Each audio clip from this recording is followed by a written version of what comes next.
now I'm going to show you the room which we stayed at. Bear in mind we are just leaving, so we spent the night here, so it is more messy than when we came here. So this is Berlor Apartments near San Jose Airport. We've already stayed here the night, so don't judge the messiness of this room and don't let it put you off, because when we got here, this room was very clean. This room for 2 people costed $66, so we paid $33 each. We split it on the card. Has a vanity and the mirror here, which is great. You can see your outfit.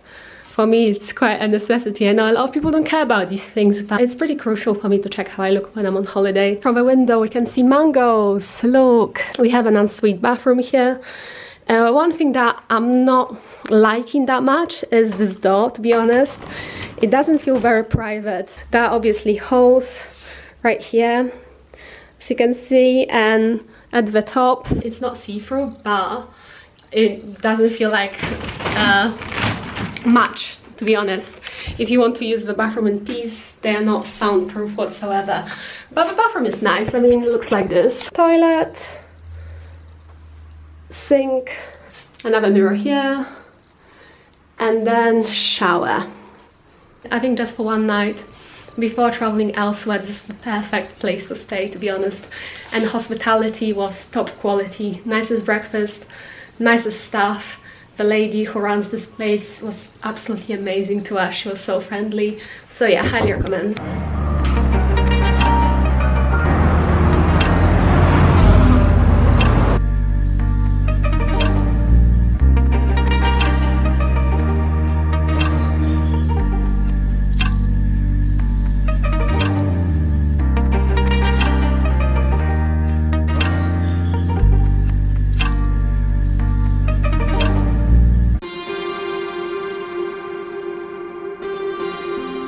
I promise you guys I'll update you more on the car rental incident we had yesterday and today morning also. And now we are on the way to Monteverde, so I think it's the perfect time to do it. So we decided to go with the company called Sixt, I think it's pronounced. How would you say it? Sixit? Oh, Sixit. Sixit. I always pronounce it wrong. I don't know, for some reason I thought it was like six. Sixit. Like 6-6. It's hard for me to say that. But yeah, so we decided to go with them. I chose it because of reviews online. We've heard that they really try to scam you with insurance here.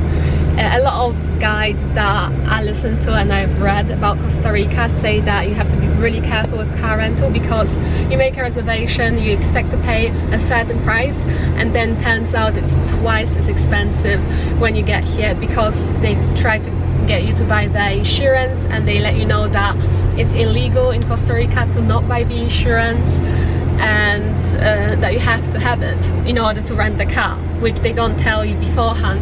So all these car rental companies, the ones that were based at the airport, had terrible Google reviews, mainly because of that. Yeah, They're liars. They're liars. They're trying to scam you. Yeah.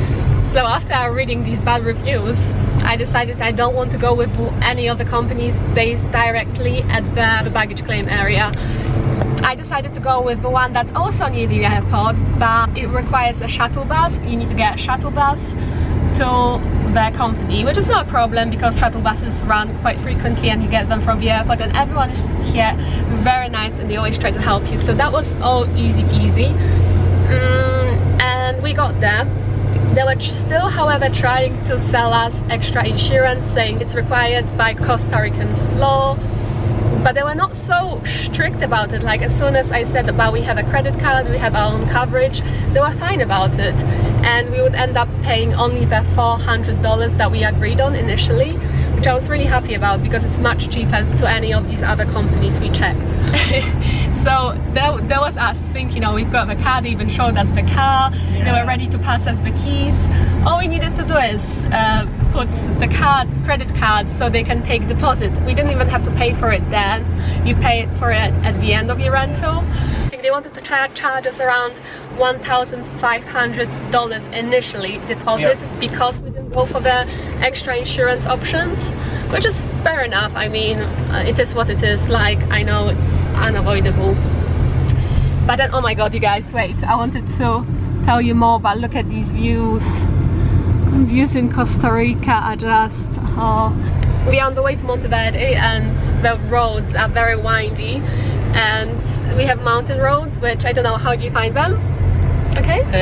I need to focus on the road because it's pretty dangerous here. Yeah. But I think they're quite good quality. I mean, compared to Jamaica, for example, look these there, roads are... left. Oh, somebody was selling mangoes there. Yeah. Yeah, compared to Jamaica, the roads so far here are better, much better. For now, maybe.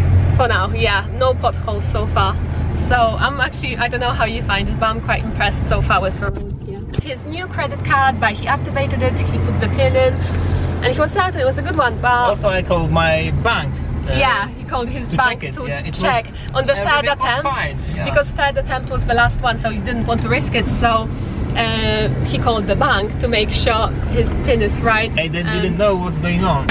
And yeah, they didn't have no idea what's going on. So in the end we didn't manage to rent the car, and because we made a reservation for Monteverde, which is quite a way away from the San Jose airport, we had nowhere to stay. We made a reservation on booking.com on a place that later wouldn't open the door for us, and later we found out they were fully booked and they wouldn't have us, and we spent like a good half an hour trying to get in, and they wouldn't have us, so it was pretty stressful, not gonna lie. Finally we managed to find the hotel that I showed you earlier, which was lovely. It was more expensive than what we planned to spend for like per night. None of our accommodations are that expensive per night, but what can you do? And today was the same story, same exact story. So much stress because our credit card wasn't working, and you know car rentals, not just in Costa Rica, nearly in every country, it's very difficult, if not impossible. In England, for example, it's impossible to rent a car without credit card. With debit card, it's not possible because of the deposit fees, etc. So that happened again this morning. At some point, I was losing hope to be able to rent a car, and I just didn't know what we would be doing without it. And then finally, the people at Matt's bank told him that it must be the company's my card was blocked card machine. Terminal in. So yeah, he put his card in the terminal and initially, like instantly, blocked his card. And you are on the phone to your bank, right? And they told you it's nothing wrong with the card, it's the terminal. So finally, after all this struggle, he tried another terminal and worked. Finally, it was so stressful. Oh my god, it was like, yeah, our first impression of Costa Rica was pretty stressful, although I got to say people here have been so friendly so far. One of the friendliest nations that I've met so far. You know, guys, I travel a lot, but yeah, Costa Ricans so far have made a big impression on me. So long story short, I wanted to tell you guys about this incident, mostly to warn you that this could be something that could happen to you also if you're planning on visiting Costa Rica. And maybe if that happens, try to get them to give you a different card reader or a different terminal to use, because I mean they claim that it happened many times before with people, but they thought it was because they didn't activate the card in Costa Rica in their own country, but maybe it wasn't. Like in the end they even said the terminals were a bit out of date, so maybe they couldn't read the newer cards. I don't know, it was stressful, but we are here now and let's enjoy the rest of our journey.